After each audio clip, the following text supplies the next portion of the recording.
The Prince and the Dragon.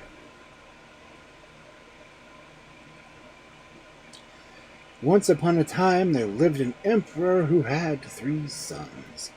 They were all fine young men and fond of hunting, and scarcely a day passed without one or other of them going out to look for game. One morning the eldest of the 3 princes mounted his horse and set out for a neighboring forest, where wild animals of all sorts were to be found. He had not long left the castle when a hare sprang out of a thicket and dashed across the road in front. The young man gave chase at once and pursued it over hill and dale, till at last the hare took refuge in a mill which was standing by the side of a river. The prince followed and entered the mill, but stopped in terror by the door, for instead of a hare, before him stood a dragon, breathing fire and flame. At this fearful sight the prince turned to fly, but a fiery tongue coiled around his waist and drew him into the dragon's mouth, and he was seen no more. A week passed away, and when the prince never came back, everyone in the town began to grow uneasy. At last his brother told the emperor that he likewise was like to go out to hunt, and that perhaps he could find some clue to his brother's disappearance. But hardly had the castle gates closed on the prince than a hare sprang out from the bushes as before, and led the huntsmen up hill and down dale till they reached the mill. Into the mill flew the hare, with the prince at its heels, when lo, instead of the hare, there stood a dragon breathing fire and flame, and out shot a fiery tongue which coiled around the prince's waist and lifted him straight into the dragon's mouth, and he was seen no more. Days went by, and the emperor waited and waited for sons who never came, and could not sleep at night for wondering where they were and what had become of them. The youngest son wished to go in search of his brothers, but for long the emperor refused to listen to him, lest he should lose him also. But the prince prayed so hard for leave and to make a search, and promised so often that he would be very cautious and careful, that at length the emperor gave him permission, and ordered his best horse in the stables to be saddled for him. Full of hope, the young prince started on his way, but no sooner had he left the city walls than a hare sprang out of the bushes and ran before him till they reached the mill. As before, the animal dashed through the open door, but this time he was not followed by the prince. Wiser than his brothers, the young man turned away, saying to himself, "There are good hares in the forest as any that come out of it, and when I've caught them, I can come back and look for you." For many hours he rode up and down the mountain, but saw nothing, and at last, tired of waiting, he went back to the mill, and here he found an old woman sitting, who greeted him pleasantly. "Good morning to you, little mother," he said, and the old woman answered, "Good morning, my son." "Tell me, little mother," went the prince, "where shall I find my hare?" "My son," replied the old woman, "that was no hare, but a dragon who has led many men hither, and then has eaten them all." At these words the prince's heart grew heavy, and he sighed. "Then my brothers must have come here, and have been eaten by the dragon." "You have guessed right," answered the old woman, "and I can give you no better counsel than to go home at once before the same fate overtakes you." "Will you not come out with me from this dreadful place?" said the young man. "Oh, he took me prisoner too," answered she, "and I cannot shake off his chains." "Then listen to me," cried the prince. "When the dragon comes back, ask him where he always goes when he leaves here, and what makes him so strong. And when you've coaxed the secret from him, tell me the next time I come." So the prince went home, and the old woman remained in the mill, and as soon as the dragon returned, she said to him, "Where have you been all this time? You must have traveled far." "Yes, little mother, I have traveled indeed far," he answered, Then the old woman began to flatter him and to praise his cleverness, and when she thought she had got him into a good mood, she said, "I've often wondered where you get your strength from. I do wish you would tell me. I would stoop and kiss the place out of pure love." And the dragon laughed at this and answered, "In the hearthstone yonder lies the secret of my strength." Then the old woman jumped up and kissed the hearth, whereat the dragon laughed more and said, "You foolish creature, I was only jesting. It is not in the hearthstone, but in that tall tree that lies the secret of my strength." Then the old woman jumped up again and put her arms around the tree and kissed it heartily.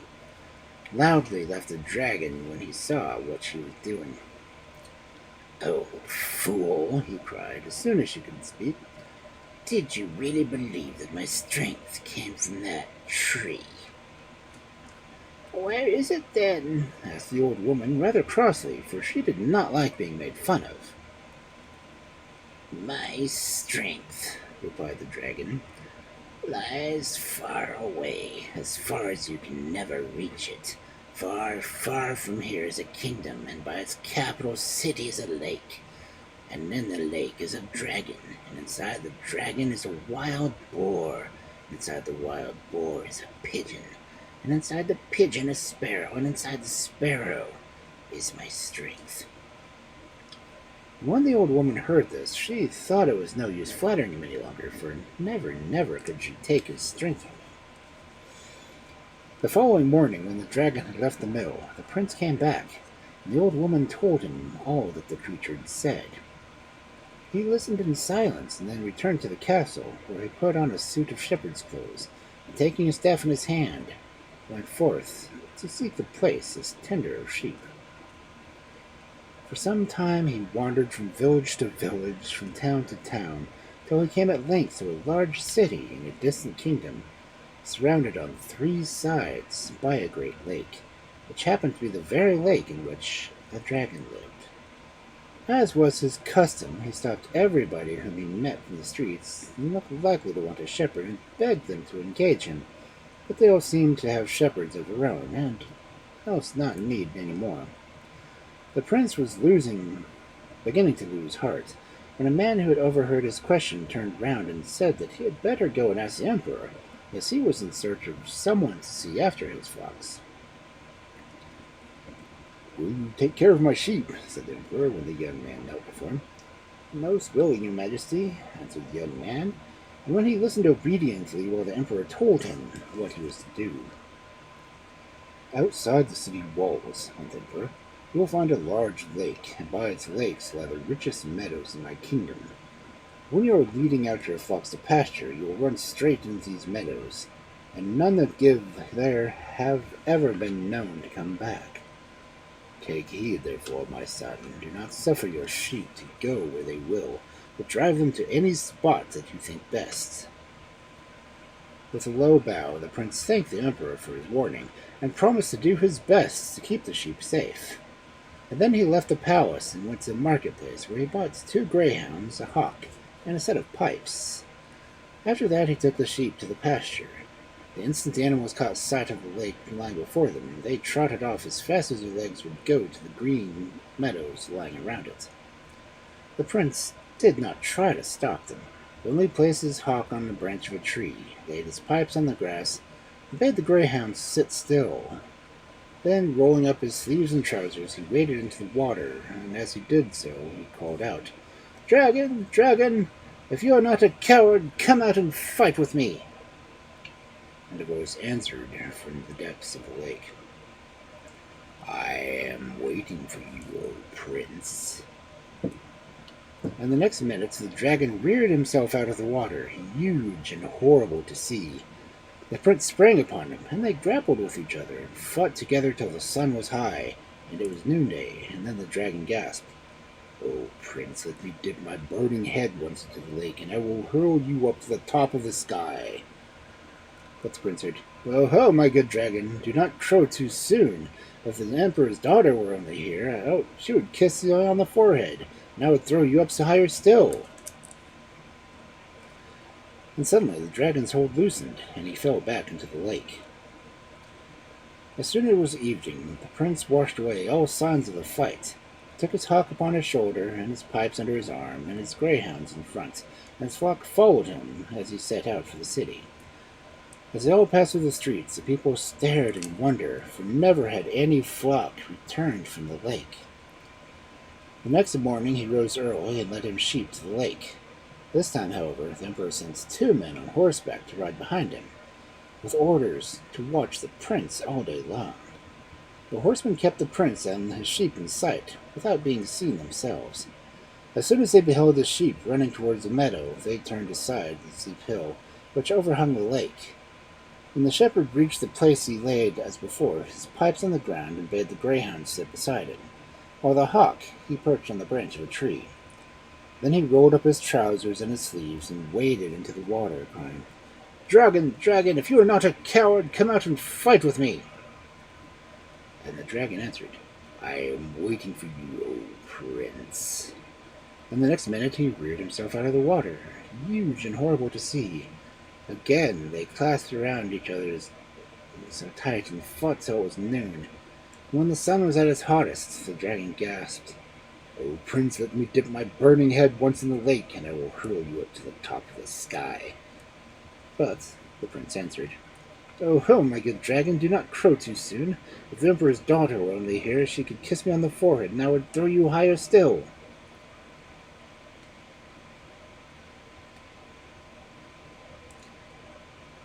And suddenly the dragon's hold loosened, and he fell back into the lake. As soon as it was evening, the prince again collected his sheep, and playing on his pipes, he marched before them into the city. When he passed through the gates, all the people came out of their houses to stare and wonder, for never before had any flock returned from the lake. Meanwhile, the 2 horsemen had ridden quickly back and told the emperor all they had seen and heard. The emperor listened eagerly to their tale, and then called his daughter to him, and repeated it to her. "Tomorrow," he said, when he had finished, "you shall go to the shepherd to the lake, and you shall kiss him on the forehead as he wishes." But when the princess heard these words, she burst into tears and sobbed out, "Will you send me, your only child, to that dreaded place from which most likely I shall never come back?" "Fear nothing, my little daughter. All will be well. Many shepherds have gone to the lake, and none have returned. This one has done 2 days' fought since a dragon, and escaped without a wound. I hope tomorrow he will kill the dragon altogether, and deliver this land from the monster who has slain so many of our bravest men." Scarcely had the sun begun to peep over the hills the next morning, and the princess stood by the shepherd's side, ready to go to the lake. The shepherd was brimming over with joy, but the princess only wept bitterly. "Dry your tears, I implore you," he said. "If you will just do what I ask, when the time comes, run and kiss my forehead. You have nothing to fear." Merrily the shepherd blew on his pipes as he marched at the head of his flock, only stopping every now and then to say to the weeping girl at his side, "Do not cry so, heart of gold. Trust me and fear nothing." And so they reached the lake. In an instant the sheep were scattered all over the meadows, and the prince placed his hawk on the tree and his pipes in the grass, while he bade his greyhounds lie beside him. Then he rolled up his trousers and his sleeves and waded into the water. "Dragon, dragon, if you are not a coward, come forth, and let us have one more fight together." And the dragon answered, "I am waiting for you, O prince." And the next minute he reared himself out of the water, huge and horrible to see. Swiftly he drew near the bank, and the prince swam to meet him, and they grasped round each other in the body and fought till noon. When the sun was at its hottest, the dragon cried, "Oh, dear prince, let me dip my burning head in the lake, and I will hurl you to the top of the sky." But the prince answered, "Oh, my good dragon, do not crow too soon. If the emperor's daughter were only here, she could kiss my forehead, and I would throw you even higher still." Hardly had he spoken when the princess, who had been listening, ran up and kissed him on the forehead. Then the prince swung the dragon straight up into the clouds, and when he touched the earth again, he broke into 1,000 pieces. Out of the pieces there sprang a wild boar and galloped away. But the prince called his hounds to give chase, and they caught the boar and tore it to bits. Out of the pieces there sprang a hare, and in a moment the greyhounds were after it, and they caught it and killed it. And after the hare there came a pigeon. Quickly the prince let loose his hawk, which soared straight into the air, and swooped upon the bird and brought it to his master. The prince cut open its body and found the sparrow inside, as the old woman had said. "Now," cried the prince, holding the sparrow in his hand, "now you shall tell me where I can find my brothers." Do not hurt me," answered the sparrow, "and I will tell you with all my heart. Behind your father's castle stands a mill, and in the mill there are 3 slender twigs. Cut off those twigs and strike their roots with them, and the iron door of the cellar will open. In the cellar you will find many people, young and old, and women and children, as would fill a kingdom, and among them are your brothers." By this time twilight had fallen, so the prince washed himself in the lake, took the hawk on his shoulder, the pipes under his arm, and with the greyhounds before him, and his flock behind him, marched gaily back into the city, the princess following them all, still trembling with fright. And so they passed through the streets, thronged with a wondering crowd, till they reached the castle. Unknown to anyone, the emperor had stolen out on horseback and had hidden himself on the hill, where he saw all that had happened. When all was over, the power of the dragon was broken forever, and he rode quickly back to the castle, and was ready to receive the prince with open arms and to promise him his daughter to wife. The wedding took place with great splendor, and for a whole week the town was hung with colored lamps, and tables were spread to the hall and castle for all those that had come to eat. When the feast was over, the prince told the emperor and the people who he really was, and that this everyone rejoiced still more. Preparations were made for the prince and princess to return to their own kingdom, for the prince was impatient to free his brothers. The first thing he did when he reached his native country was to hasten to the mill, where he found the 3 twigs as the sparrow had told him. The moment he struck the root with the iron door flew open. From the cellar the countless multitude of men and women and children streamed forth. He bade them to go one by one wherever they would, while he himself waited by the door till his brothers passed through. How delighted they were to meet again, and to hear all that the prince had done to deliver them from their enchantment. And they went home with him, and served him all the days of their lives. For they said that he only had proved himself brave and faithful enough to be king.